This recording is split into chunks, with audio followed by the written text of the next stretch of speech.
Assalamualaikum warahmatullahi wabarakatuh. Perkenalkan, nama saya Muhammad Budi, NIM 136.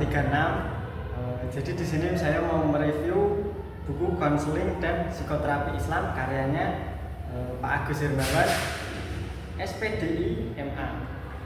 Jadi buku ini sangat menarik ya teman-teman.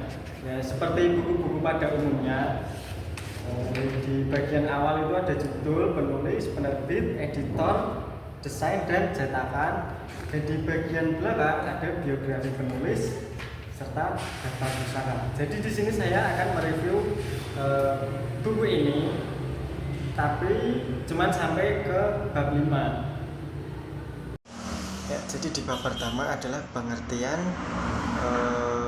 fungsi, tujuan, metode, prinsip, dan persamaan perbedaan konseling dan psikoterapi Islam. Yang perlu kita bahas itu apa sih psikoterapi Islam itu. Jadi psikoterapi Islam itu menurut Hamdan Baron itu dijelaskan bahwa perspektif bahasa kata psikologi itu berasal dari psi, yang artinya jiwa dan hati, sedangkan terapi itu artinya pengobatan. Jadi psikoterapi itu adalah pengobatan atau penyembuhan penyakit dengan cara penerapan menggunakan doa-doa Islam. Jadi psikoterapi Islam ini sendiri itu objek psikoterapi Islam itu yang pertama itu menurut Lintri Rahayu 2009.210 itu tuh yang pertama ada mental, yang kedua dari spiritual, yang ketiga ada moral, dan yang terakhir fisik. Jadi untuk perbedaannya sendiri menurut Hamdan Baron itu konseling itu berpusat pandangan masa kini dan masa yang akan datang atau melihat dunia individu, sedangkan psikoterapi itu berpusat pandangan pada masa yang lalu dan melihat masa kini individu. Terus yang berikutnya ada individu tidak dianggap sakit mental. Jadi konseling itu menganggap bahwa individu tidak dianggap sakit mental, sedangkan psikoterapi itu individu dianggap sakit mental. Berikutnya adalah hakikat manusia dari bab 2 ya. Jadi manusia itu diciptakan Allah Subhanahu wa taala itu dengan dibekali berbagai potensi dan fitrahnya. Di antaranya itu manusia itu adalah wakil atau khalifah Allah di muka bumi ini.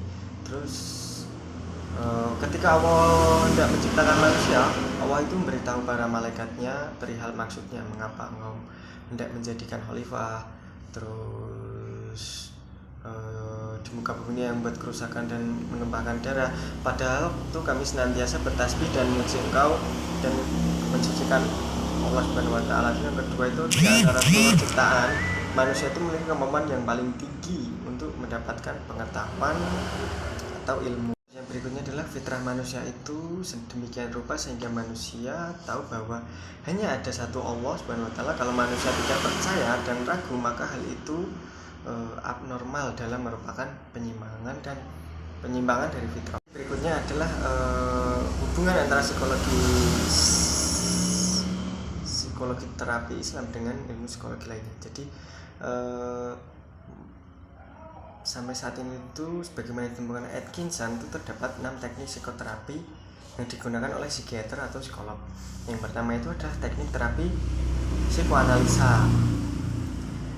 Terus yang kedua ada teknik terapi perilaku, yang ketiga ada teknik terapi kognitif perilaku, dan yang keempat ada teknik terapi humanistik, dan yang terakhir ada terapi teknik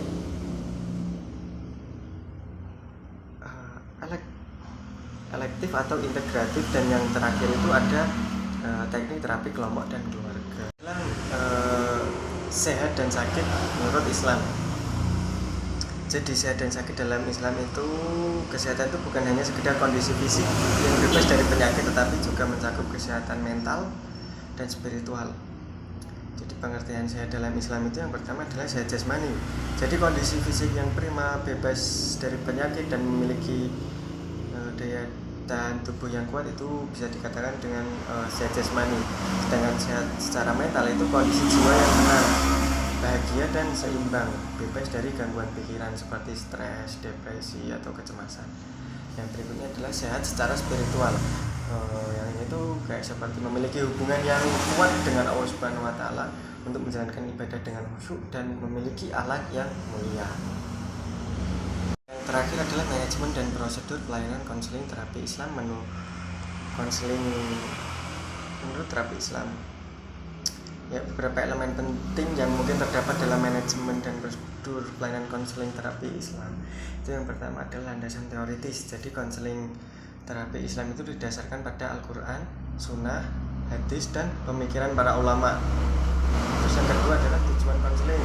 Jadi tujuan konseling tidak hanya sebatas mengatasi masalah yang sedang dihadapi, tetapi juga untuk membantu klien mencapai pertumbuhan spiritual dan meningkatkan kualitas hidupnya. Terus yang ketiga ada teknik konseling. Jadi teknik-teknik konseling yang digunakan dapat berupa teknik konseling tradisional. Itu misalnya seperti mendengarkan aktif mendengarkan, refleksi perasaan itu, maupun teknik spesifik konseling Islam itu misalnya itu seperti tafsir mimpi, ruqyah. Terus yang berikutnya adalah peran konselor. Jadi konselor berperan sebagai fasilitator yang membantu klien untuk menemukan solusi atas masalahnya.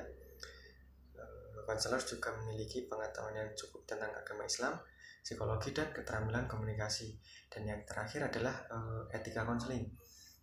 Jadi konselor itu harus menjunjung tinggi etika profesi, seperti menjaga kerahasiaan, imparsialitas, dan kompetensi.